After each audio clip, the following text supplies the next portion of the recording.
mübarək Ramazan ayı münasibətilə sizləri indidən təbrik edirəm. Edəcəyiniz ibadətlərin ilahi dərgahda müstəcab olmasını diləyirəm. Ən çox verilən suallar qəbilindən bir məsələ haqqında fikirlərimi sizinlə bölüşmək istəyirəm. Namaz qılmayan adamın oruç tutması haqqında müxtəlif vaxtlarda suallar verirlər və din xadimləri və yaxud da din bilginləri, müxtəlif din alimləri bununla bağlı öz mənsub olduqları cərəyanlara, təriqətlərə məxsus cavablar verirlər və bu cəmiyyətdə bir qədər çaşqınlıq yaranır. Bəziləri elə güman edir ki, namaz qılmayan adamın tutduğu oruçlar qəbul deyil. Və yaxud da bəziləri də tam əksini düşünür. Bəziləri də orucun namazdan daha üstün və fəzilətli olduğunu önə sürürlər. Ona görə mən burada əsas hədəfi, necə deyərlər, əsas mahiyyəti sizin nəzərinizə obyektiv şəkildə çatdırmağa çalışacağım. Əvvəla bilirsiniz ki, Quran-ı Kərimdə ilk əmr olunan ibadət namazdır. Bununla bağlı əqimis saləh, ətuz zəkət, Quranda zəkatla çox vaxtı namazda eyni çəkilir. Namazın fərz olması haqqında bütün cərəyanlar müttəfiqdir və bu İslam hüququnda əsas vacib ibadətlərin ilkidir. Yalnız tarixi baxımdan da, ümumiyyətlə mahiyyəti baxımdan da namazdan sonra furu dinin ikinci şərti olan oruç gəlir ki, oruç ibadəti də məhz Quran-ı Kərimdə insanlara, ümmətə fərz qılınmışdır. Bu barədə Bəqərə surəsində ayədə qeyd edilir. Estağfirullah, bismillah. Ya eyyuhəl-ləzinə əmənu kutibə aleykumus-siyamu kəmə kutibə aləl-ləzinə min qablikum ləalləkum təttəqun. Sadaqallahul aliyyul azim. Rəhman Rəhim Allahın adı ilə ayədə buyurulur ki, ey iman gətirənlər, sizdən öncəkilərə yazıldığı kimi sizə də oruc vacib yazıldı, fərz qılındı ki, bəlkə təqvalılardan olasınız, bəlkə pəhrizkarlardan olasınız, pis əməllərdən çəkinəsiniz. Məhz bu ayə təsdiq edir ki, İslamdan əvvəlki ümmətlərə də oruc ibadəti fərz qılınmışdır. Bu, indiki kitab əhli dediyimiz səmavi dinlərin mənsublarının da oruc ibadətini icra etmələrində özünü təzahür etdirir ki, bəli, həmin dinlərdə də oruc ibadəti olmuşdur. Ancaq burada qeyd etdiyim, bayaq dediyim məsələ əsas insanları maraqlandırır ki, müxtəlif səbəblərdən namaz qılmayan adamların oruç tutması, ələlxüsus ki, Ramazan ayında bu nə dərəcədə doğrudur və nə dərəcədə təzadlıdır. Əvvəl açıqladığım kimi, namaz da, oruç da bərabər hüquqlu bir ibadətdir və ikisi də fərz qılınmışdır, vacib qılınmışdır. Bu baxımdan bunların hər ikisini, ümumiyyətlə və yaxud da ikisindən birini tərk etmək günaha səbəb olur. Çünki vacib olan bir mükəlləfiyyətdən yayınmaq, müsəlmanın boynunda olan haqdan yayınması, zəruri ehtiyac olmadan səbəbsiz yerə, əsassız yerə yayınması günaha səbəb olur ki, bunun üçün tövbə gərəkir. Təbii ki, məntiqi baxımdan insanın iki fəzilətli ibadətdən birini icra edib, o birini bilərəkdən tərk etməsi təzadlıdır. Məntiqi cəhətdən də bu ziddiyyətlidir ki, insan hər iki valideynini yox, bir valideynini sevsin, o biri valideynini ömürlük tərk etsin. Bu nə dərəcədə düzgündür? Təbii ki, bir valideynini sevməyə yaxşı haldır və bu bir xeyirxahlıq kimi qiymətləndiriləcək, ancaq digər valideynini tərk etməsi də bir mənfi əməl kimi qiymətləndiriləcək. Burada təzad yaranacaq və bir növü bunun qazandığı hörmət, yaxşılıq o etdiyi mənfi əməllə təzad təşkil edəcək və o da aradan gedəcək. Məhz oruçla namaz da bax bu cür müqayisə oluna bilər ki, əsassız yerə, səbəbsiz yerə namaz qılan adamın orucu tərk etməsi günahdır. Eyni zamanda oruç tutan adamın da namazı tərk etməsi günahdır. Təbii ki, müxtəlif zərurətlər zamanı, müxtəlif problemlər zamanı zəruri məqamlarda bu ibadətlərdən birini və yaxud da birinin bir hissəsini tərk etmək günaha səbəb olmaz. Məlum olduğu kimi orucun qəzası da var. Səfərdə olan oruç tuta bilmirsə, səfərdən döndükdən sonra tutmalıdır. Əgər xəstədirsə, həmin vaxtı tuta bilməyibsə, sonradan tuta bilər. Yəni, insanın oruç tutmaya bildiyi, icazəli olan, rüxsət verildiyi məqamlar var. Ancaq namaz barədə bu belə deyil. Namaz daha təkid olunmuş ibadətlərdəndir. Həmçinin Həzrəti Peyğəmbər sallavatullahın hədisində də buyurulur ki, Əs-salatu əmaduddin, namaz dinin sütunudur. Əs-salatu mi'racul mumin, namaz müminin meyracıdır, Allahla görüşüdür. Yəni, bu kimi bir çox hədislər də var. Eyni zamanda Quran ayələrinə dəstək olaraq bunları çox sadalamaq olar. Buradan da görünür ki, namaz dinin sütunu kimi İslamın vacib buyurduğu furu dinin ilk şərti, dinin qollarının ilk şərtidir və bu vacib bir əməldir ki, bunu tərk etmək olmaz. Ayaq üstə, yəni namazın orijinal şəklində onu qılmağa müqtədir olmayan, gücü yetməyən şəxs təbii ki, bacardığı formada qılmalıdır. Məsələn, Həzrət Peyğəmbər sallallahu da ömrünün son zamanlarında müxtəlif vaxtlarda, səfərdə olduğu vaxtlarda, tutaq ki, minik üstündə namaz qıldığı olub və yaxud da ömrünün sonlarında xəstəliyin güc gəldiyi məqamlarda oturaraq namazını qıldığı olub və yaxud əsasına söykənərək qıldığı olub, məscidin sütununa söykənərək qıldığı olub və müxtəlif formalarda namaz qılmağa Həzrət Peyğəmbər icazə verib. Bu, İslam hüququnda da, şəriət dediyimiz İslam hüququnda da öz əksini tapır. Hətta göz işarəti ilə, göz hərəkətləri ilə də namaz qılmağa icazə var. Bəzən təəssüf ki, cəmiyyətdə müxtəlif təzadlı fikirlər səsləndirən din mənsublarının mı deyək, din xadimlərinin mi deyək, bəzən də dırnaqarası din alimlərinin fikirləri cəmiyyət arasında ziddiyyətə səbəb olur, yanlış anlaşılmaya səbəb olur və bu cür anlaşılmazlıqların nəticəsində də müxtəlif insanların ibadətləri tərk etməsinə səbəb olur. Ki, bir növü adamlar düzgün bir mövqe eşitmək istəyirlər, vahid bir rəy dinləmək istəyirlər. Bunu tapa bilmədikdə də artıq bu şək şübhələrə yol açır və elə düşünürlər ki, yaxşısı budur ki, bunu aydınlaşdırana kimi biz tərk edəyik. Bax, bu çox bir mənfi haldır. Ona görə mən qərara gəldim ki, burada obyektiv olaraq bu məsələnin heç bir təriqətin, məzhəbin, firqənin tərəfinə olmadan obyektiv şəkildə, düzgün formada bunu mən sizin nəzərinizə çatdıram.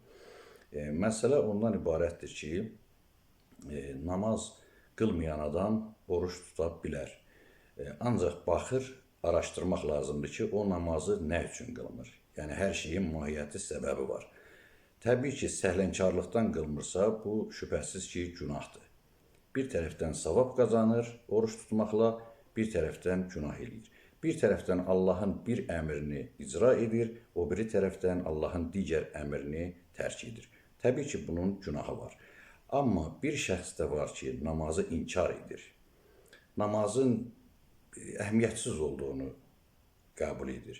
Və bu cür inanır ki, namazın insana bir faydası yoxdur və yaxud da namaz nə üçün vacib olub və yaxud da son vaxtlar yaranmış bu bəzi cərəyanların üzvləri kimi əslində namazın ibadət olmadığını, başqa mənalara gəldiyini Quran-ı Kərimdəki salat sözünün, namaz sözünün ifadə edirlər və namazı tərk edirlər və yaxud da namazın fərz vacib olduğuna inamsızlıq bəsləyirlər. Bu qəbildən olan adamlar artıq İslam hüququna görə asi və yaxud fasik hökmündədir. Çünki Allahın hökmünə qarşı çıxmışdı. Allahın hökmünü inkar etmişdi. Artıq həmin şəxsin imanına da xələl gəlmiş olur ki, o yenidən imanını təzələməlidir. Artıq onun möminliyində bir zədə vardır. Təbii ki, müxtəlif mühafizəkar fikirli din alimləri açıq-aşkar dinin bir vacib detalını inkar edənin, hətta dindən çıxması haqqında da hökm veriblər və yaxud da müxtəlif cərəyanlar ümumiyyətlə imanın Allahı sadəcə bilməkdən ibarət olduğunu qeyd ediblər. Bunların hər ikisi də xatalıdır. Çünki bilməyə qalsa, iblis də Allahın varlığını bilirdi, onda o niyə mömin sayılmadı? Və yaxud da bir xətaya, bir günaha görə insanların biz dindən çıxdığını qəbul etsək, onda da yer üzündə mömin adam qalmaz. Bax, bu baxımdan orta bir yol var ki, təbii ki, Allaha üsyan edən, onun ibadətlərini inkar edən ki, oruc yaxşı şeydir, amma namaz bu əhəmiyyətsiz bir məsələdir və həmin şəxs asi olmuş olur. Ya ümumiyyətlə ibadətlərin mahiyyətini inkar edən ki, bu şeylər ümumiyyətlə nəyə lazımdır? Sadəcə orucu da bir sağlamlıq üçün, pəhriz üçün əgər bu tutursa, təbii ki, o artıq İslam dinindən xaric olmuş hesab olunur. Zahirən müsəlman olsa da. Bax, bu baxımdan burada təsnifatlar var. Yəni, birbaşa oruç tutub namaz qılmayan adamlara eyni hökmü vermək olmaz. Təbii ki, o şəxslərin mövqeləri, baxışları, fikirləri, imanları araşdırılmalıdır. Ondan sonra hər şəxsin öz durumuna görə, necə deyərlər, hökm vermək olar ki, onun durumu dini əqidə baxımından nədir və mükəlləfiyyəti nədir? Boynuna düşən borc nədir? Nə etməlidir? Tövbə etməlidir? Orucunu qəza etməlidir? Tutaq ki, və yaxud da namazlarını mı qəza etməlidir? Bax, bunlar hamısı İslam hüququnda fərqlidir. Adam əgər kafir olubsa, asi olubsa əvvəllər, onun, məsələn, bu da fiqdə, üləmaların ehkamlarında, şəriət hökmlərində fərqli fətvalar var bununla bağlı. Asi və kafirlərin qılmadıqları namazları və tutmadıqları oruçları sonradan iman gətirəndən sonra tutmaqları vacibdir, ya vacib deyil. Bax, bunlar da ixtilaflıdır, fərqli mövqelər, baxışlar var. Bəziləri deyir ki, bəli, etməlidir, bəziləri deyir ki, etməməlidir.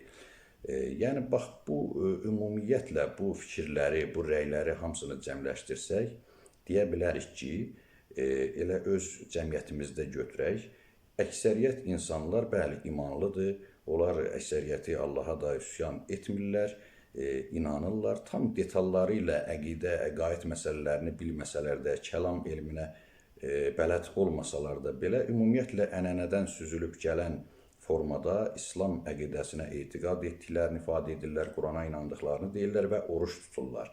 Ancaq namaz qılmırlar. Bir çoxu da heç ümumiyyətlə namazın necə qılındığını bilmir. Bunlara konkret olaraq demək olmaz ki, bu şəxslərin orucu düzgün deyil, orucu qəbul deyil və yaxud da ki, bunlar günahkardır, bunlar kafirdir. Qətiyyən bu fikirlər tamamilə yanlışdır. Sadəcə həmin şəxslər ola bilsin ki, bu tam detallara, İslamın mahiyyətinə, İslam ehkamlarının özəyinə bələd olmadıqlarına görə bir qədər səhlənkarlıq əlaməti olaraq demək namazı tərk edirlər. Və yaxud da ən əsas səbəb, mənim burada bu nitqimin əsas hədəfi, mövzusu, məğzi ondan ibarətdir ki, cəmiyyətdə indiyə qədər ənənədən süzülüb gələn xurafat və mövhumatın qarışdığı yanlış təbliğat nəticəsində bir çox adamlar elə güman edir ki, namaz yalnız ayaq üstə, yəni bilindiyi ilk forması, orijinal formasında qılına bilər. Başqa cür namaz qılına bilməz. Tutaq ki, məsələn, ənənəvi olaraq bir yerdə bir insan oturuqlu şəkildə namaz qılsa, əksəriyyət ona təəccüb eləyər və yaxud da onu sorğu-suala tutarlar ki, sən başqa bir din mi qəbul etdin? Və yaxud da kimsə yatdığı yerdə namaz qıldığını görsələr ki, başınla hərəkət edir, namaz qılır, ona da təəccüblə yanaşırlar. Çünki cəmiyyətimizin əksəriyyəti bu detallara vaqif deyil, bunlar anladılmayıbdır. Məhz bunları bilmədiklərinə görə də elə bilirlər ki, namaz yalnız ayaq üstə, məsciddə qılınmalıdır və bir xüsusi bu şərtlərlə, qaydalarla bir qədər bunu çətinləşdirilmiş formada və beləliklə bu insanlar bəhanə asanlıqla gətirib tərk edirlər ki, işdə mənə imkan yoxdur, tutaq ki, mən sürücü işləyirəm, günün 8 saatını, 12 saatını sükan arxasında oluram və yaxud da zavodda, fabrikdə mən bu namazı qıla bilmərəm. O baxımdan mən bunu qeyd etmək istədim ki, Ramazan ayında xüsusilə oruç tutan adamların əməllərinin zədələnməməsi üçün, imanlarının zədələnməməsi üçün, günaha batmamaları üçün namaz qılmalarını da tövsiyə edək. Ancaq qeyd etdiyim kimi, ayaq üstə, əyilib qalxaraq, rükû səcdələri qaydasında yerinə yetirərək qılmaqları mümkün deyilsə, zamana, şəraitə, xəstəliklərinə görə və yaxud da iş rejiminə görə onlar oturuqlu da namaz qıla bilərlər. Onlar hətta sükan arxasında avtomobil idarə edərək də namaz qıla bilərlər. Bu qeyd etdiklərimin hamısının İslam hüququnda şəriətlə dəlilləri var. İslam fiqhi var. Yəni bu şəriət hökmlərinin mahiyyətini, özəyini, necə deyərlər, araşdıran əsaslandıran elm var və onun da əsası olan üsul-i fiqh var ki, o fiqh də öz-özünə meydana gəlmir, həmin üsuldan meydana çıxır. Bu üsulun da əsası məhz müqəddəs kitabımız Qurani-Kərimdir ki, o da ilahi vəhyə dayanır. Bax, bu baxımdan, yəni əvvəldə vurğuladığım kimi Həzrət Peyğəmbərin də minik belində, dəvə üstündə namaz qılması və yaxud da qeyd etdiyim kimi oturaraq namaz qılması faktları eyni zamanda İslam hüququnun rüxsət prinsipi və habelə digər bir cərəyanın baxışına görə üsul-i fiqhin nəzəri ilə deyirəm, hökm-i sanəvi, ikinci dərəcəli hökmlər, yəni zərurət məqamında bir şəriət hökmünün digər forma alması. Tutaq ki, məsələn, vacib olan bir şeyin şəraitə görə harama çevrilməsi. Su kimi, məsələn, suyun içilməsi mübah bir əməldir. Ancaq insan bilsə ki, o soyuq suyu içsə, onun ölümünə səbəb ola bilər, o suyun içilməsi artıq onun üçün harama çevrilir. Bax, bu ikinci dərəcəli hökmlərdir və digər cərəyanın da baxışına görə buna rüxsət deyirlər ki, bir var əzimət, həqiqət, hökmün olduğu kimi birinci dərəcəli forması, bir də onun zamana və zəminə görə dəyişmiş şəkli. Bax, bu prizmadan yanaşsaq, deyə bilərik ki, müxtəlif səbəblərə görə insanlar bəhanə gətirib namazı tərk etməməlidirlər. İnsan göz işarəsi ilə də namaz qıla bilər, oturuqluda qıla bilər, minikdə də qıla bilər, təyyarədə də gedə-gedə qıla bilər.